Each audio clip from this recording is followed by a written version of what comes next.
Hey, this is Natalie. How are you? This is like my first time on trying to do a live YouTube broadcast. I got to get all the equipment and all the stuff that everybody does. But anyway, I was thinking of what I could make my channel about. I'm definitely like in this weird era or gap or whatever. Not really I don't know. I'm not a Generation Xer, but I'm right on the cusp of millennials. It's weird, like, because I think they said that Generation X goes from 1966 to 1981 or something like that, and like, and then millennials are right after 81. So I'm like right in the at that 80 mark. So I don't know how I could relate to really people in 1966. It's just a little far off. But anyway, I just say a little bit. My name's Natalie. I would like to do a channel. Lots of things I'd like to talk about. I know a lot about pop culture and things like that. Sorry about the light behind me. I'll get better at this anyway. And I see like the little kids doing YouTube and stuff. And I love to talk to people. I love to, I know a lot about, things that happen in culture, politics, news, whatever it is. And I'd like to share some things, get a channel. First, I thought an idea, should I do General Hospital talk, because that's like a favorite soap of mine. Luke Perry passed away. My very first bad boy crush when I was like 10 years old, when 90210 started. Very, very sad. Then I thought like maybe a 90s channel, maybe talk about, music of the 90s. I love the 90s. That's pretty much my decade that I grew up in. I don't know. And then I thought maybe I could talk about anything really, politics. I kind of keep that kind of close to the vest because I don't like to talk politics with people too much because people get like a little bit nutty, as we all know. Anyway, so, I thought maybe the last thing, maybe I could start off about actually Michael Jackson. It's something that interested me yesterday. I know that Leaving Neverland thing, came out, and it's not a documentary at all. It's so completely one-sided. I mean, you can't have a documentary and have just two people being interviewed giving their account. I mean, even Martin Bashir's documentary that he did with Michael Jackson, Living with Michael Jackson, that came out in 2002. I know that Martin Bashir lowered the hammer on Michael Jackson at the very end with like questions, like very harsh questions about sleeping in bed with children and, what you do to your face and, just on and on and on. Like, he like lowered the boom, but at least you could get a judgment if Martin Bashir was like a little harsh, or if, or if he was being harsh, and if his, or if Michael Jackson was being treated unfairly. I mean, there were things in that documentary that I thought were unfair. Like he was saying Michael flipped out or something because, or a disaster almost happened on stage because Michael Jackson got up too soon to accept some type of an award. And I thought that's not really a huge disaster and chaotic and embarrassing for everyone. And then Michael Jackson released a lot of footage about how Bashir, was like, told him to invite all these kids to Neverland. And then like Michael Jackson had his own footage, and it showed Martin Bashir saying, can you invite all these kids? So I feel really sorry for Michael Jackson. I mean, like I said, I'm like at the end of my 30s. So I literally was a baby when Michael Jackson started. But one of my first memories is Thriller. I mean, all I can remember was Thriller. That's like one of the first things. It was the coolest thing ever. I mean, Michael Jackson is a star of, like, there's no one that can even, like, be on the same level as him. I mean, he literally was a little child thrown into the music industry. Like, the only other superstar, which is a word that's thrown around too much. I mean, there are people who are megastars, but like Michael Jackson is like a superstar. I mean, the guy literally sold the most albums ever. I know at one point, or I don't know if it's there now, so the Eagles had topped him at #1, but it was a greatest hit, so I don't really count that. Michael Jackson was all new, fresh material, and I don't know, he had 7 or 9 #1s or top 10s. I mean, he was everywhere. Michael Jackson was everywhere, and he was also a child star. So the only person I think that I can compare to Michael Jackson in terms of, fame is probably Elvis Presley.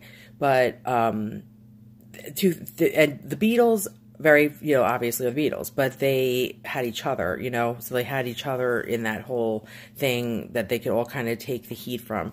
Elvis never traveled internationally. I don't even know if he had to be an international star because the Beatles and all those guys in England, that pro-British invasion, all emulated Elvis Presley. Anyway, so he literally is an icon of his own. And there is an interview I think everyone should really check out.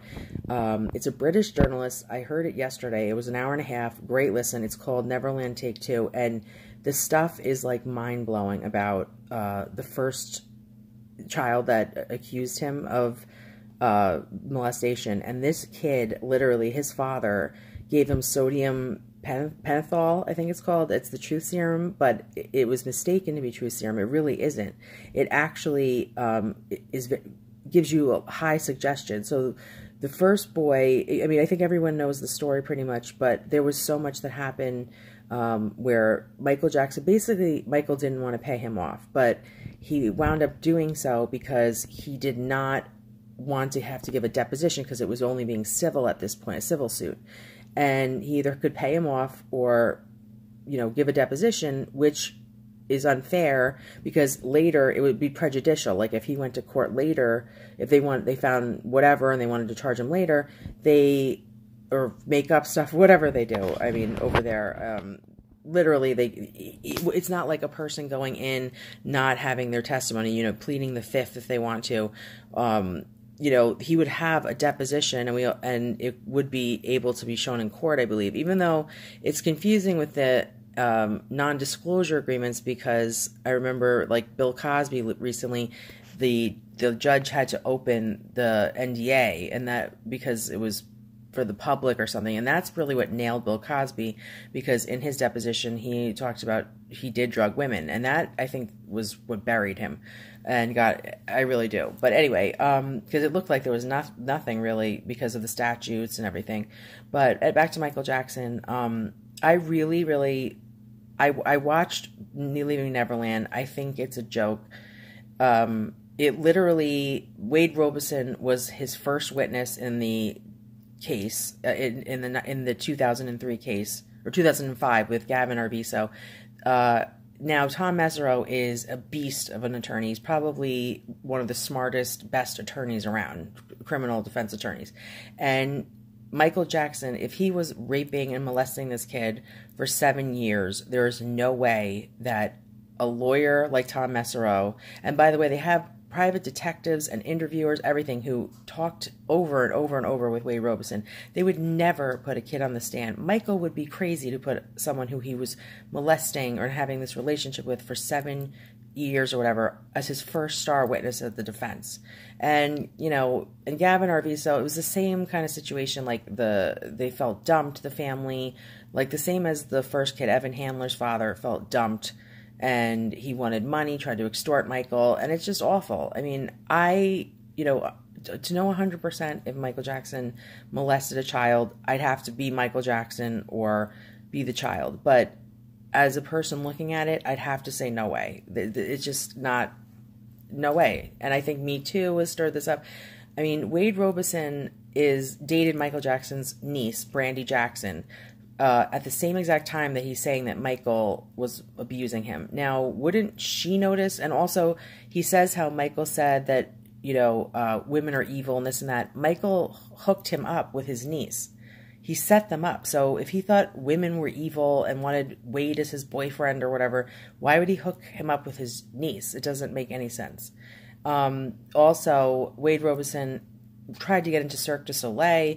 There's an interview with his mom that was pulled, but these Michael Jackson fans are amazing. They come with receipts. I mean, as soon as it was pulled, someone asked, put them back up, put that interview back up of his mother, Wade Robison's mother, talking about how wonderful Neverland was and this and that. And it was right after Wade Robison was angry that he was not given the Cirque du Soleil job.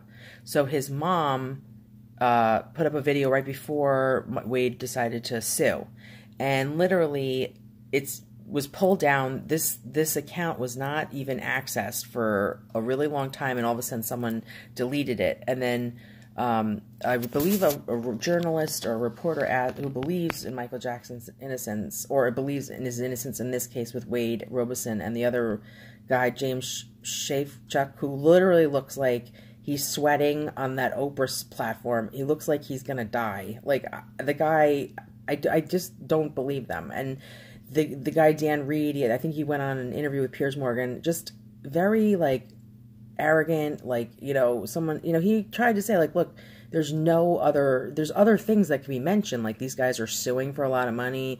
The guy was very arrogant about it, and then he's like, well, and he also said, why didn't you get any other points of view?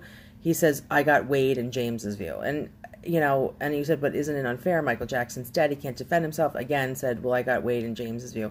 I just, you know, like I said, Michael Jackson, you know, he was a big, huge superstar when I was really little. By the time I was like 11, he came out in like 1991 with his Dangerous album. Now, at that point, I was kind of on to like REM, Nirvana, stuff like that. And Michael Jackson, it wasn't that he was uncool. I always respected him as an artist. But I remembered I did love him so much as a little kid. And to this day, like, even my children will hear a Michael Jackson song or Jackson 5 and they love it. It's like, he really did make good stuff. I know there's some people who say they're not so crazy about his music. I think his stuff was really awesome. I mean, he's the first guy that made videos. He, you know, he made MTV, and we can't forget, this is, like I said before, Elvis and Michael Jackson literally are two artists that I would say are in the same league, but Michael edges him out because he also was a child star, Michael Jackson. Elvis was not. Michael Jackson was beaten. He had no childhood. I don't believe Elvis was beaten from what I've heard. And Michael Jackson literally, you know, had the biggest album ever. And he was black. I mean, he was the first black star. He kicked down doors for black people. For a black man in the 80s to be the biggest superstar ever, just amazing. You know, amazing. And so many people owe their careers and emulate him, like, you know, from Beyonce and, you know, Jay-Z and, you know, I know Eminem made fun of him in a video, but Eminem, I'm sure, probably liked Michael Jackson as a kid, and he looked up to him, the people that emulate Michael Jackson. So, anyway, so I just feel sorry for Michael. I just think that he was easily taken advantage of, and I think that he had no childhood. I mean, that's what I really believe. Like, this is the last thing I'll say, and I'll go further on all this because I'd like to get everything more cohesive. But I definitely recommend everyone should check out Take Two. It's an interview about Neverland. Awesome. You should listen to it. It opens up so much about both cases because cameras weren't allowed in the courtrooms. And there's a guy, an English guy, he definitely has an English accent, who's covering it, and he's being interviewed for an hour and a half. I did not get bored the whole interview. I was, like, riveted, actually. I think everyone should check it out. So, anyway, I'd like to see where this channel goes. And so basically from here, I 100% believe Michael Jackson did not molest these kids, and I'm as close as I can be to not being God or Michael Jackson or any child. I don't believe he's a child molester. I think he's a man that was trapped inside a 10-year-old body. He's a child in his mind. I don't know his sexuality. I mean, I don't know. I don't know anything. I have heard he was in love with Diana Ross. He had a huge thing for Tatum O'Neal. I read her book. She said Michael was very interested in heterosexual sex. In her book, she mentioned. So I don't know. You know, he just was very stunted, and he liked having little kids around. You know, and I think what the interviewer was saying, the reporter who covered Michael Jackson was saying was, Michael was the type of person, if you told him he couldn't do something, he would, like, dig his heels in. So, you know, it was like in '93 when everyone was like, you know what, no more boys around because these parents are out to get you. I mean, the Arvizo father is a creep, and then the mother of not the Arvizo father, the Arvizo mother was insane. And Evan Chandler, Jordy Chandler's father, seems like, I mean, everything he did was just creepy. I mean, there's conversations that were recorded by Jordy's stepfather where he literally says he's gonna, like, blackmail Michael Jackson, you know? So I just thought this was the topic that was going on. And Oprah Winfrey, I don't know what to think of her. I don't know if, someone made a point and said, she was abused as a child, and it seems that maybe she believes all abusers, because it was kind of like sad, because I watched an interview she did with Catherine Jackson, and she's like, so nice to her and stuff. And she did interviews with Michael, and, she seemed, I don't know, I feel like she didn't like him because I think of the accusations. And I think anyone who gets accused, I think Oprah Winfrey will always kind of believe the child. I really do. And I don't know why she's doing it. I don't know if some people have suggested some sinister reasons, like someone's pulling her strings. I can't imagine, she's like a billionaire, but there might be people she owes career favors to. It was just surprising to me that she would just have all these men on for an hour or 2 hours, whatever it was.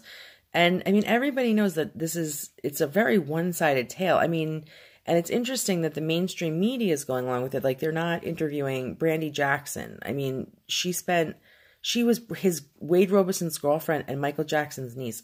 There can't be anyone better to talk to about things. Like, she literally said, watching Wade talk about some of the very crude sex acts, which is another thing. I believe that a big reason why this thing got a lot of coverage is because it was very graphic, and it didn't need to be that graphic. And I felt like that was another thing that set it apart. And honestly, I could watch documentaries. I remembered I watched the Leaving Neverland. No, oh my God, the Living with Michael Jackson documentary. I could watch that over and over again at the time. I literally couldn't sit through the second hour. I was like, it's just two guys telling a story. I don't really know if I believe them. This is before I even read anything, especially because I knew Wade Robeson had testified on his behalf and never said anything. And also, someone else made a good point out there that, this guy broke up Britney Spears and Justin Timberlake. That is confidence. I mean, usually, I know everyone can act differently, but this was an 18-year-old